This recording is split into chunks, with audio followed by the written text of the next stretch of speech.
This is homework 1, part B. And in this video, I will derive the heat diffusion equation, one-dimensional. That heat diffusion equation being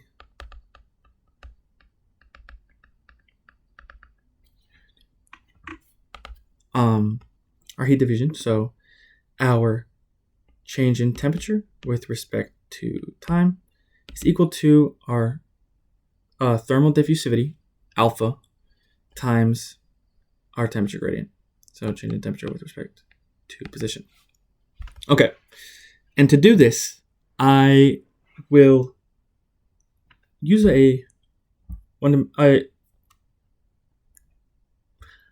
I will explain this using a bar.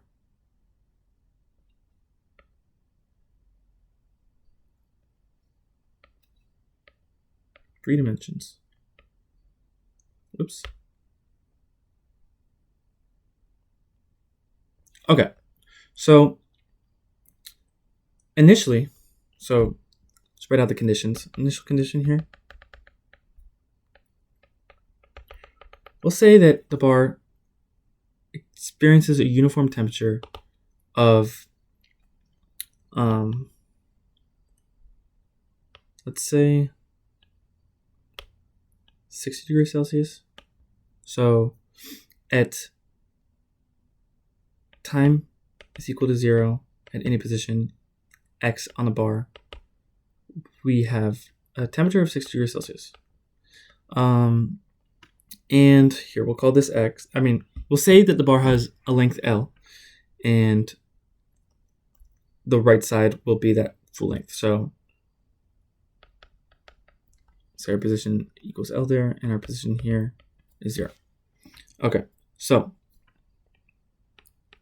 at the far left side, so at our x equals 0 term, we'll say that the bar at any time t at x equals 0 has a temperature of 30 degrees Celsius, and at any time t at x equals L has a temperature of 120 degrees Celsius.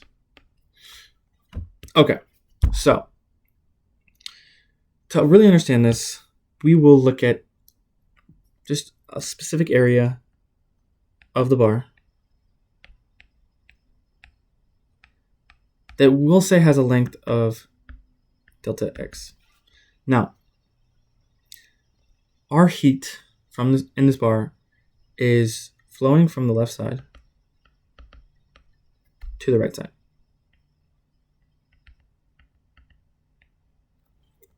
And we know that our heat flow can be described using Fourier's law, which says that our heat flux is equal to our negative thermal conductivity times our area times our temperature gradient. Okay, so this is a steady state process. So we can confidently say that all of our energy accumulation in this system is due to this heat flow. So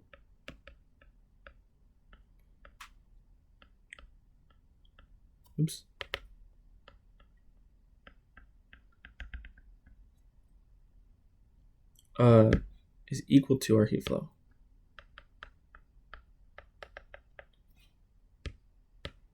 Okay, so if we break these down into SI units, our temperature is in kelvins, K. Our density, mass over volume, will be kilograms per meters cubed. And our heat capacity was joules per kilograms Kelvin. So if we cancel our units here, our kilograms will cancel and our kelvins will cancel, which will leave us with joules per meters cubed. which, if we remember, is our energy concentration.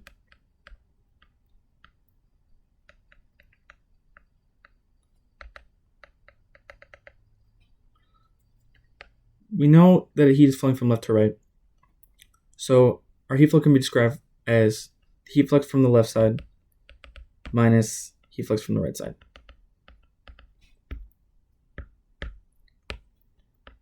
Oops.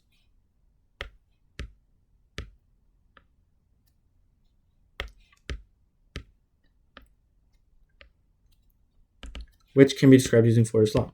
So our negative thermal conductivity times our area times the temperature gradient evaluated at x equals 0, or we'll just say x left, minus the negative thermal conductivity times our area times our temperature gradient evaluated at the right side of this delta x term. So specifically across this volume. So rewriting this, we can say that because these negatives cancel, we'll say we'll have our thermal conductivity times our area times temperature gradient of the right side minus that of the left side.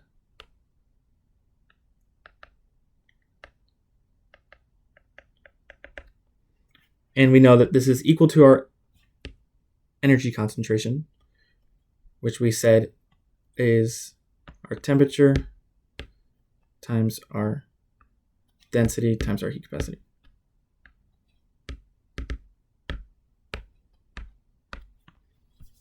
Okay, so we know our heat flux is in units of joules per second. So we'll have to evaluate our left side with time. And we also we're looking at a volume here, and we're currently with our energy accumulation equation in terms of kilograms, so mass. So we'll need to shift to a volume perspective. So we'll multiply the left side of the equation by our change in volume with respect to time. So looking at units of that, our change in volume, that'll just be meters cubed, and our time will be in seconds. And then we said our rho CT was joules per meters cubed. So meters cubed will cancel here, and we'll be left with joules per second. That's exactly what we need for heat flux. So with that, we'll say that the change in our volume times our temperature times our density times our heat capacity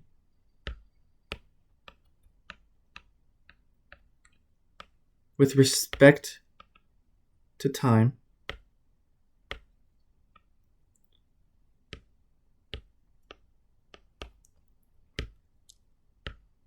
is equal to, and we'll simplify this down a little bit, we'll be able to take out our thermal conductivity. Get that way. Thermal conductivity and our area, since it remains constant throughout. And we'll say our thermal conductivity times our area times the temperature gradient evaluated at the right side minus the temperature gradient evaluated at the left side.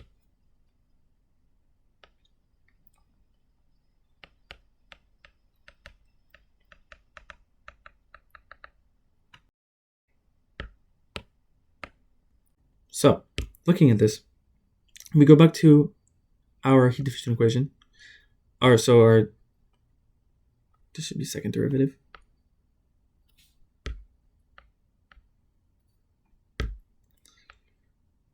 We know our thermal diffusivity term, alpha, is equal to our thermal conductivity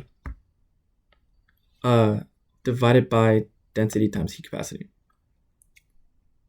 So we can get rid of all these terms. Dividing by our density and our heat capacity, and then our delta x here. So we're looking at a change in position. So that's in units of meters. In order to get that, we could divide our area by our volume. So that's just this area throughout the volume. And we would get, with that, our area meters squared over meters cubed, which will just be 1 over meters, or yeah. So anyway, we'll divide by our volume as well.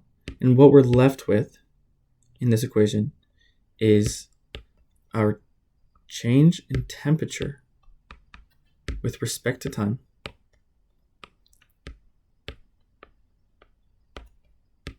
is equal to our, like we said, if we divide the right side by our density and heat capacity term, we would get our alpha term, or our thermal diffusivity, times our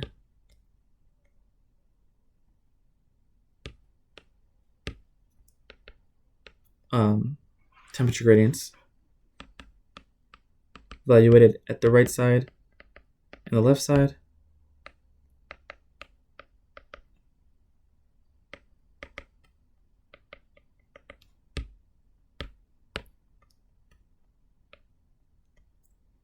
divided by our meters.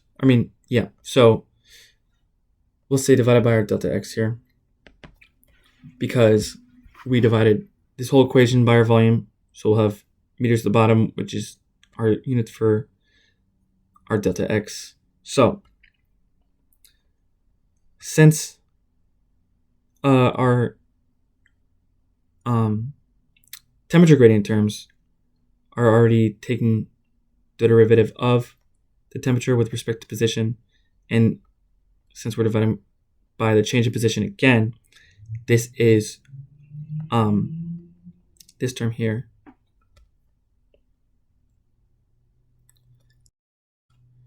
will be our second derivative term. So that is the change in temperature with respect to our position with respect to this position. Okay, so now we will use this equation to find the heat diffusion throughout the entire bar. So if we start with our bar again,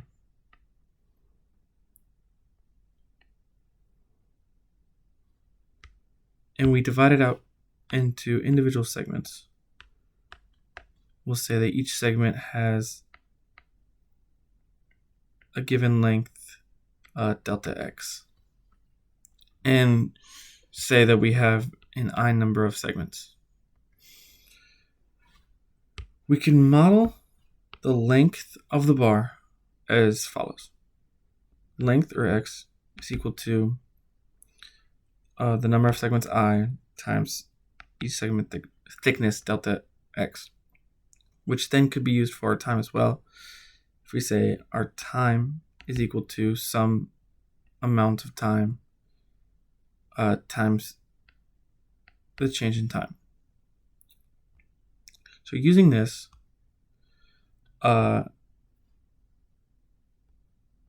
we can rewrite our change in temperature over change in time term as follows. Our temperature of a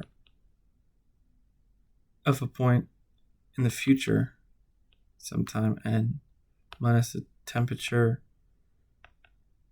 presently divided by our segment size delta x. So to further understand this, let us divide our bar into 3 individual segments. We'll say in the left segment, T is Ti minus 1. Middle segment will be just Ti, and then right segment will be Ti plus 1. Just for what segment we're at. So we'll say that from our past temperature to our current temperature, there's some distance delta x. And the same can be said about future temperature. And then there's also a distance delta x for the entire bar. We can write our gradient term as follows using this information. So we'll find temperature present minus the temperature in the past over delta x plus temperature in the future minus temperature present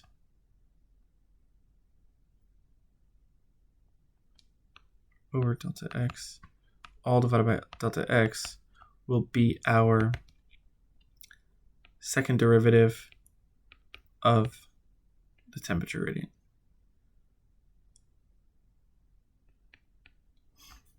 Okay, so if we rewrite our equation with our new known terms, we'll get our heat diffusion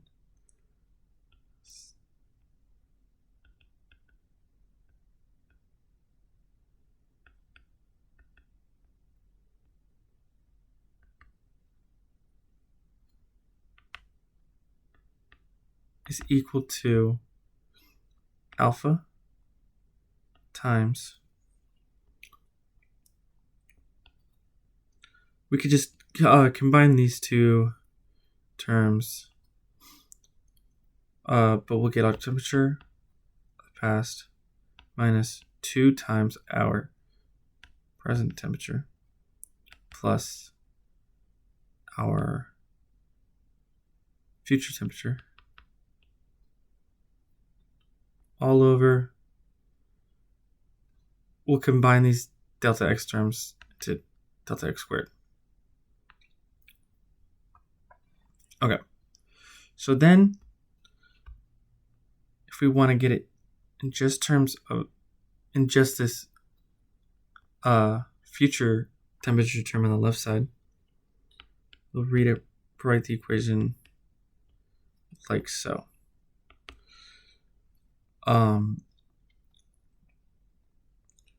Our temperature presently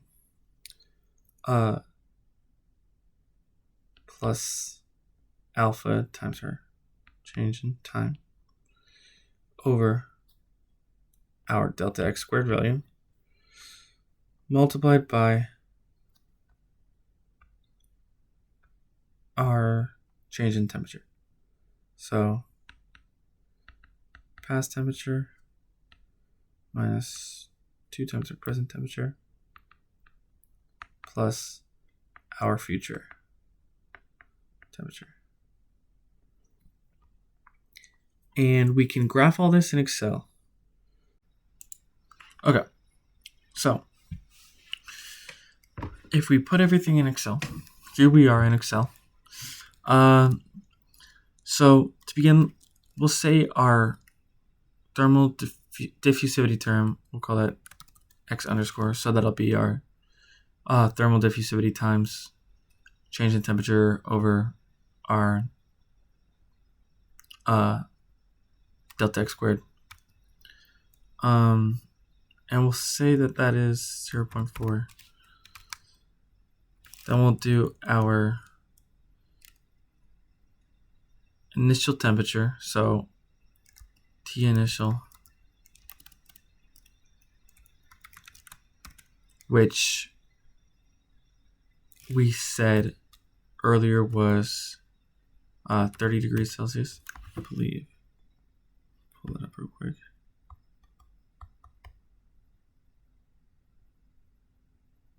$60 degrees Celsius, my bad. And then the temperature of our left side, we'll call T left. 30 degrees Celsius, and then the temperature of our right side, T right, we said was 100 degrees Celsius. And let's go through and define all these.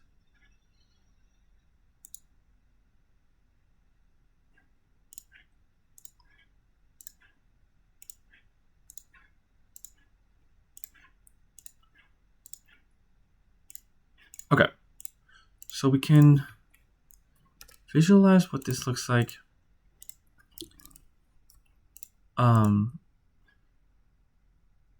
What this change in temperature looks like, the change of time. So we'll say start 0 with our time, and we'll use 1,000 columns. Series columns 1,000. And then we'll do 10 rows.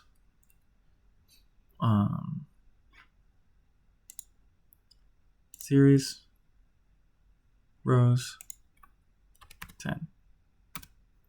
Okay. So this left term here, or this leftmost 0, 0, that'll just be our temperature at the left side. I'll double click that to expand on the bottom. And then over here, we'll have the temperature of the right side.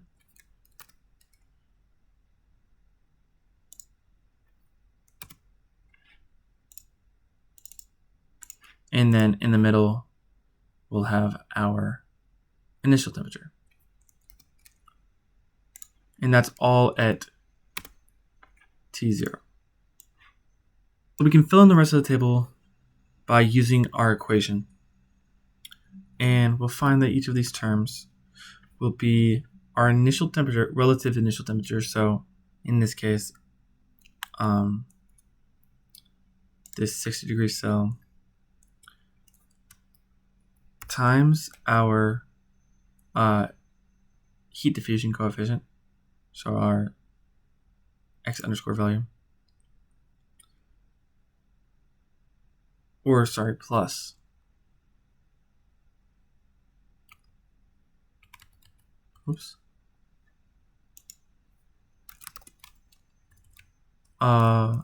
multiplied by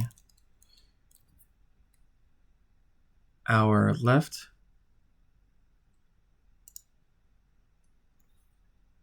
minus 2 times our initial plus our right. And then get our value for that, drag it across, and then that we could just span it down on the bottom, and there we have all of our values, all the way down 2,000.